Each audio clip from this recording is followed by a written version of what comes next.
Oke, assalamualaikum warahmatullahi wabarakatuh. Selamat datang kembali di channel Zain Permana. Balik lagi ke sesi curhat ya, di program curhat.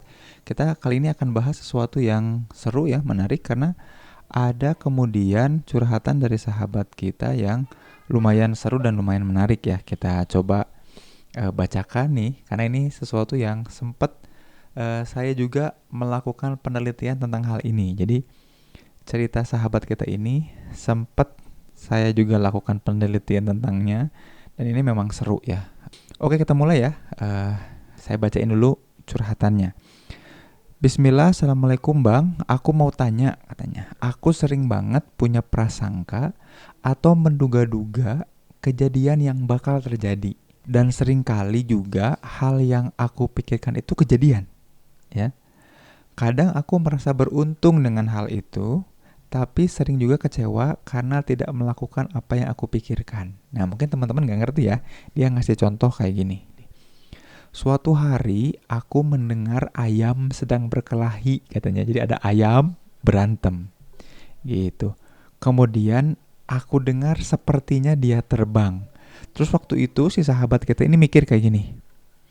Gimana kalau ayamnya nanti malah masuk sumur, terus malah mati gitu kata sahabat kita ini ya. Nah, si sahabat kita itu diam sejenak. Nah, ketika diam sejenak, terus suara ayamnya hilang. Dan ya udahlah, mungkin ayamnya udah pergi gitu ya. Dan dia nggak ngecek keluar gitu, nggak ngecek situasi. Tapi ternyata pas lagi keluar bener ada ayam yang kecebur ke sumur dan mati ya. Jadi waktu itu sahabat kita ini mikir bahwa wah, kenapa nggak bener-bener tadi buru-buru keluar untuk ngecek gitu ya. Dan ini salah satu cerita atau kisah yang diantara banyak cerita lain tentang katanya hal-hal yang kemudian bikin dia kok aku kayaknya punya sebuah kemampuan gitu. Nah, kejadian lain juga banyak terjadi katanya, cuman berasal dari prasangka gitu katanya. Tapi beneran terjadi. Polanya hampir sama seperti itu kira-kira karena apa? Aku yakin itu bukan cuman sugesti dan mohon pencerahannya. Oke, nah ini menarik. Seperti apa penjelasan di psikologi dan ini ternyata ada malah sempat jadi debat ilmiah selama beberapa saat sekitar dari 2007 sampai 2016 ya, hampir 9 tahun, hampir satu dekade. Ini jadi keributan yang luar biasa ya. Ada tokoh namanya Daryl Bem, tapi kita akan bahas lebih lanjut. Teman-teman jangan lupa dulu untuk subscribe dulu ya. Oke, mantap. Nah, kita mulai bahas ya. Jadi dulu tahun 2007 mulainya ada tokoh psikologi namanya Daryl Bem ya. Daryl Bem itu kemudian sama mikir kayak gitu. Kira-kira bisa nggak ya orang kemudian bisa memprediksi sesuatu di masa depan. Dan intinya gini lah, orang bisa meramalkan masa depan. Bener nggak ya? Bisa nggak ya gitu. Nah, tokoh yang namanya Daryl Bem ini bikin eksperimen. Dan eksperimennya tuh menarik dan ternyata sukses ya. Menurut dia sukses. Jadi temuannya itu kemudian berhasil menunjukkan bahwa ternyata betul ada ternyata kemampuan-kemampuan yang membuat orang bisa memprediksi apa yang terjadi ya.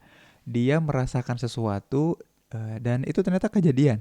Jadi kalau sahabat kita ini mau baca literatur soal ini namanya Daryl Bem ya. Artikelnya terus menerus dibaca, dibahas, diulang-ulang tahun 2007 sampai 2015 ya.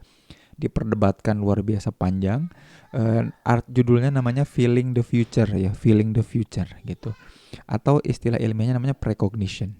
Jadi bukan prasangka ya. Prasangka itu ada istilah lain lagi dibahas dalam psikologi, tapi itu lebih tepat disebut dengan firasat ya. Kita punya firasat atau dalam istilah ilmiah psikologinya disebut precognition. Nah, kalau sahabat kita atau teman-teman penasaran sama hal itu, emang bisa ya kita bisa memprediksi atau firasat ini tepat nggak ya? Atau sebuah firasat emang benar-benar bisa kejadian apa enggak ya? Itu ternyata dibahas banget di artikel itu. Jadi gini ceritanya, Daryl Bem itu berhasil membuktikan bahwa orang tuh ternyata memang punya firasat dan seru ya. Jadi dia melakukan 9 eksperimen dan 9-9-nya berhasil. Kemudian berbagai orang, berbagai peneliti di dunia kemudian tertarik untuk ikut melakukan penelitian yang sama ya dengan Daryl Bem itu. Dan bahkan orang-orang menguji ya, dan diulang-ulang ngujinya sampai kemudian dari BEM pun bikin pengujian ulang lagi. Dari tadinya 9 jadi bikin 90 eksperimen. Tapi menariknya gini ternyata. Jadi setiap kali Daryl Bem melakukan eksperimen, Daryl Bem selalu berhasil. Tapi ketika orang lain alias bukan Daryl Bem yang melakukan penelitian, orang lain malah gagal. Jadi kalau dalam bahasa penelitian, penelitiannya Daryl Bem yang berhasil itu soal precognition, soal feeling the future, tidak berhasil direplikasi atau nggak berhasil diulang. Padahal tata caranya sama, alatnya sama, metodenya sama, semua rincian detailnya sama, tapi kenapa kalau dilakukan sama peneliti lain nggak berhasil? Nah gitu. Jadi ternyata kalau kayak gitu, terkenal di penelitian ilmiah itu berarti not replicable. Kalau penelitian tidak bisa direplikasi, artinya apa? Artinya berarti dia cuma kebetulan aja terjadi. Tapi Daryl Bem nolak bilang bahwa ini tuh sebuah kebetulan. Kenapa nolak bilang ini sebuah kebetulan? Karena dia selalu berulang membuktikan dan terbukti berulang-ulang.